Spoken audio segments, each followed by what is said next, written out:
কাজটা করছিস কি? কি করেছিলেন ওই রাতে? আপনার মতো মানুষ আমি জীবনে দেখি না। 3-4 ঘন্টায় শ্বাসরুদ্ধকর ঘটনা, যা সিনেমায় ঘটে। আমার ট্রাক কি কোনো সাধারণ ট্রাক? এই কাভার্ড ভ্যান সেই ঘটনার আজও সাক্ষী হয়ে আছে। রক্তের সম্পর্ক কিন্তু সবসময় সম্পর্ক হয় না, কিছু সম্পর্ক আড়ালে থাকেও অনেক কিছু হয়। এই 3-4 ঘন্টার ঘটনাই তাদের আত্মার আত্মীয় বানিয়ে ফেলেছে। আরে এগুলা তো অনেক ইতিহাসই থাকে মানুষের জীবনে। আমার এক সময় ইতিহাস হয়েছিল, আমি একবার আপনার হলো ঢাকার বাইরে গাড়ি নিয়ে গেছিলাম। ঢাকার বাইরে থেকে মাল লোড করে আস্তে আস্তে আপনার হলো গিয়ে রাতের ম্যাক্সিমাম 1টা থেকে 2টার মতো বাইচা গেছে। তখন হঠাৎ করে রাস্তার পাশে দেখি যে 2জন লোক দাঁড়ায় আছে রাস্তার সাইডে। তো আমি দাঁড়াইছিলাম দোকানের চা খাওয়ার জন্য। তো হঠাৎ করে একটা মেয়ে আর একটা ছেলে দাঁড়িয়ে আছে। তো আমারে বলতেছে, মামা তুমি কি ট্রাক চালাও? আমি বললাম যে হ্যাঁ, এই আমার গাড়ি। চেহারা দেখে মনে হইতেছে ও অনেক কষ্টে আছে বা অনেক টেনশনে আছে। পরে আমার বলতেছে আমার একটা হেল্প করতে পারবেন?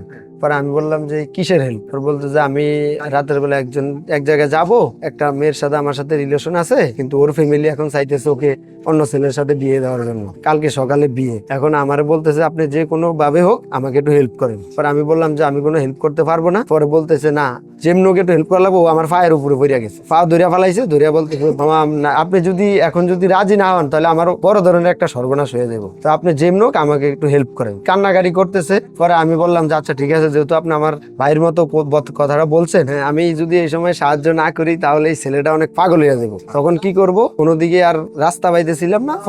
পরে ওনাদেরকে নিয়ে নিলাম কোনো কিছু চিন্তা না করে। দেখি আল্লাহ যা করে করব, আজকে একটা ইতিহাস করব। কোটি মানুষের আস্থা ও ভালোবাসায় পরপর 2বার দেশের 1 নম্বর এসি ব্র্যান্ডের স্বীকৃতি পেল ওয়ালটন এয়ার কন্ডিশনার।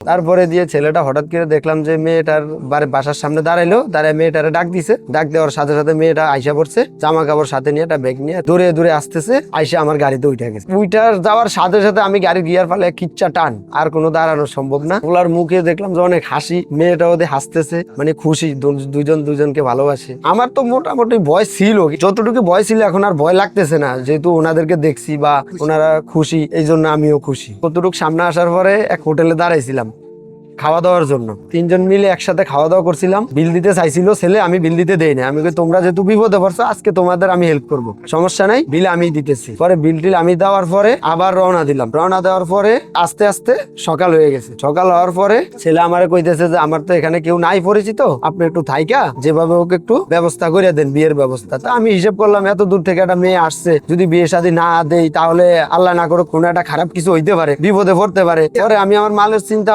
বাদ দিয়া কাজী অফিসের দিকে গেলাম। অনেক সময় দেখা গেছে কাজী অফিসের সামনে বাস দাঁড়ায় বা মাইক্রো দাঁড়ায় বা প্রাইভেট দাঁড়ায়, কিন্তু আমি কি করলাম, ট্রাক নিয়ে ডাইরেক্ট সরাসরি কাজী অফিসের সামনে চলে গেছি। পোলার মায়ের ট্রাকে করে নিয়ে গেছিলাম, ট্রাকের থেকে নামায়া পরে কাজী অফিসে ঢুকছিলাম। ঢোকার পরে আমি ছিলাম গার্জিয়ান, আমি ছেলেরও গার্জিয়ান মেয়েরও গার্জিয়ান। পরে আমি আবার আমার একটা বন্ধুরে কল দিছিলাম, ওই এলাকারই বন্ধু ছিল আমার। বন্ধুরে কল দেওয়ার পরে বন্ধু নিজে আসছিল আমার সাথে কথা বলার পরে। আসার পরে ওরে দিছিলাম একজনের গার্জিয়ান, আমি ছিলাম একজনের গার্জিয়ান। পরে আমার বন্ধু বলতেছে কাজটা করছিস কি, এটা তো হলো অনেক ভালো কাজ। তারপরে দিয়া মনে করেন বিয়ে শাদী ফরাইলাম। বিয়ের পরে ও আমার বুকে জড়িয়ে ধরে বলতেছে আপনি আমার ভাই, ধর্মের ভাই, আপনার মতো মানুষ আমি জীবনে দেখি না, সারা জীবন আপনার কথা মনে রাখবো। আমাকে চিনেন না, জানেন না, এই যে রাস্তা থেকে তুলে আনলেন, এরকম উপকার এখনকার যুগে মানুষকে করে না, আপনার মতো আমি মানুষ দেখি নাই জীবনে। পরে আমার সাথে ছবি টবি তুললো। পরে আমার বলতেছে ভাইয়া তাহলে আপনি যা করছেন অনেক ভালো করছেন, এখন তাহলে আমরা চলে যাব, বিদায় দিয়ে দেন। তো বিয়ে টিয়ে ফরানোর পরে আমি যদি আমার গাড়িতে মালামাল না থাকতো তাহলে আমি ওনাদেরকে এক জায়গায় নিয়ে দিয়ে আসতাম, যেই জায়গায় ওনারা যাইতে চাইছে। পরে আমি বললাম যে ভাই আমার তো মালামাল আছে গাড়িতে, মালামাল যদি না নেয় আমার তো ঝামেলা হইতে হইব, সেই জন্য আমি কি করব। পরে ওনাদেরকে কিছু টাকা দিলাম, সাথে টাকা ছিল না, বিয়ে পড়ানোর খরচটা পর্যন্ত আমি দিছি, ওনাদের কাছে কোনো টাকা ছিল না। আমার যদি একটা ছোট ভাই থাকতো বা এরকম একটা খারাপ কাজ করে লাইতো, যদি আমার সামনে আসতো তাহলে আমি করতাম না ছোট ভাই হিসাবে, সেই হিসাবে আমি ওনাদের উপকার করলাম। তারপরে ওনাদেরকে কিছু টাকা দিছিলাম যে তোমরা যাও, বাস ভাড়া দিয়ে।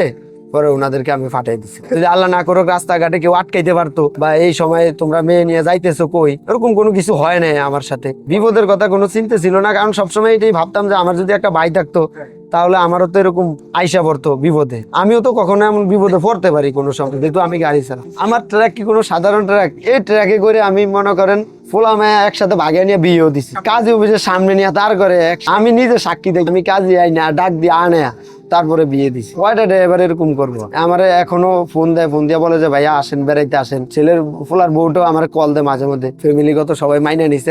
এখন আবার একটা বাচ্চা আছে, আসেন আইসা দেখে যান, ভাগ্নারে দেখে যান। মামা আমি রাস্তা থেকে ওনাদের পরিবারের একজন হয়ে গেছি। এখন ওনাদের পরিবার থেকে উনি সবচেয়ে ওনারা আমারে বেশি ভালো জানে। রক্তের সম্পর্ক কিন্তু সবসময় সম্পর্ক হয় না, কিছু সম্পর্ক আড়ালে থাকেও অনেক কিছু হয়। বিপদে পড়লে ট্রাকে মানুষের লিফট দেয়, কিন্তু আমার মতো মানুষে মনে করেন একটা মেয়ের সাথে ছেলের সাথে ভাগাই না, আমি নিজে পর্যন্ত বিয়ে দিয়ে আসছি, এই ট্রাকে করে মেয়ে ভাগে আনছি।